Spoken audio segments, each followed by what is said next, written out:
सभी परम आदरणीय अन्नदाता, प्रजापालक, धरती पुत्र किसान साथियों को पुनः एक बार सादर जय राम। सम्मानित साथियों, समर सीजन की समाप्ति हो गई है। मूंग की फसल, ऊपर वाले का सबसे पहले तो सभी समस्त किसान समाज की ओर से लाख लाख धन्यवाद, कोटि कोटि प्रणाम कि प्रभु ने अब सूखे सूखे मूंग की फसल कट के किसान के घर में आ गई है, जो हमने कामना की थी प्रभु से। और अब समर सीजन के बाद खरीफ फसल का घमासान मचा है। और ये आप देख रहे हैं खरीफ फसल की तैयारी में, खरीफ फसल में हम लोग धान, सोयाबीन, मक्का, तो इस समय ये धान की बोनी चल रही है। और धान की बोनी दो तरीके से होती है। धान की बोनी दो तरीके से होती है, एक सीडिल के द्वारा और एक रोपाई के द्वारा। तो ये सीडिल के द्वारा चल रही, चांसेल जिसको बोलते हैं। तो सीडिल के द्वारा ऐसी जगह हम चलती हैं जहाँ की पानी की कमी है, और हमारा ये एरिया ऐसा है यहाँ की अंडरग्राउंड वाटर लेवल कम है। तो उस स्थिति में हम लोग धान की फसल को सीडिल से बो के काम चला लेते हैं, ताकि कम पानी में धान की पैदावार कर सकें। और इस समय यूँ मान के चलिए आपकी चारों तरफ खरीफ फसल का घमासान है। हमारे बाजू में सभी किसान लगभग कोई धान, कोई मक्का, कोई सोयाबीन। बाकी अभी पिछले 2-3 साल से सोयाबीन की पैदावार कम थी, इसलिए सोयाबीन थोड़ा सा कम है। अब जैसे फॉर एग्जांपल में मैंने इस बार पिछले 3-4 सालों में सोयाबीन नहीं लगाया। इसके पहले तो हमेशा सोयाबीन लगाते आए 20 सालों से, लेकिन अभी इस बार मैंने फिर से सोयाबीन में ट्राई किया है। और उसमें 3 वैरायटियाँ सोयाबीन की लगाई हैं, जिसमें एक 21-17 है, एक 24-14 है, और एक वैरायटी और है 11-35।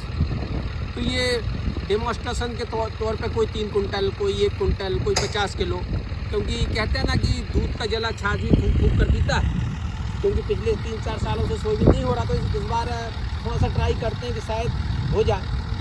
तो सोयाबीन की भी बोनी हम लोग कर रहे हैं इस बार। और अभी ये सीज़न चल रहा है,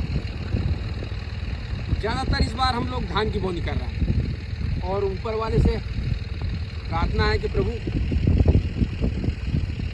किसान को उसकी मेहनत का पूरा फल मिले, क्योंकि समर सीजन में बहुत परेशान हुआ किसान, लेकिन उसका फल भी ईश्वर ने भरपूर दिया। बढ़िया पैदावार हुई है, सूखे सूखे कटी है, फसल पूरी अंदर है, कोई दिक्कत नहीं।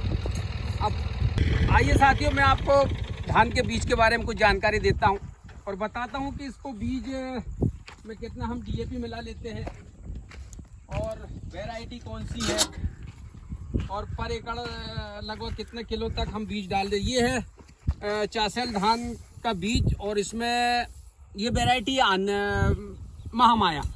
तो चांसेल बोने के लिए महामाया, आनंदी और 10-10, ये 2-3 वैरायटियाँ ऐसी हैं जो कि चांसेल बोने के लिए सफिशिएंट है और अच्छी पैदा हो जाती है। पिछले बार हम लोगों, मैंने तो नहीं, लेकिन हाँ हमारे आसपास किसानों ने लगाई थी। तो ये लगभग 15 से 18-20 कुंटल तक पर एकड़ तक का एवरेज इन्होंने दिया था। और बीज की जहाँ तक बात है, तो चांसेल बीज थोड़ा सा ज़्यादा बोआता है, और इसको हम पर एकड़ 50 किलो 55 किलो तक डाल देते हैं ज़मीन में। और 50 किलो पे लगभग मान लीजिए कि एक बोरी यानी 50 किलो DAP उसमें मिल जाता है। तो अगर 10 एकड़ है तो 10 एकड़ में लगभग 5 कुंटल के आसपास तक धान चांसेल में बोआ जाती है, और पैदावार अच्छी होती, कम खर्चे में। एक आध बार सिंचाई हो जाती है, और एक आध बार खरपतवार नाशक डल जाती है। तो अगर रोपाई की तुलना करें तो रोपाई से इसमें कम खर्च है, और लेकिन पानी की व्यवस्था इसमें अगर कम भी होगी तो ये पैदा हो जाएगी। तो ऑप्शन के तौर पे बारिश में सोयाबीन वगैरह जहाँ आपकी थोड़ा सा बोने में खतरा है, उसके लिए ऑप्शन के तौर पे ये धान, ये वाले भी सफिशिएंट है। तो इसी जानकारी के साथ सभी सम्मानित आदरणीय साथियों को सादर जवाहर।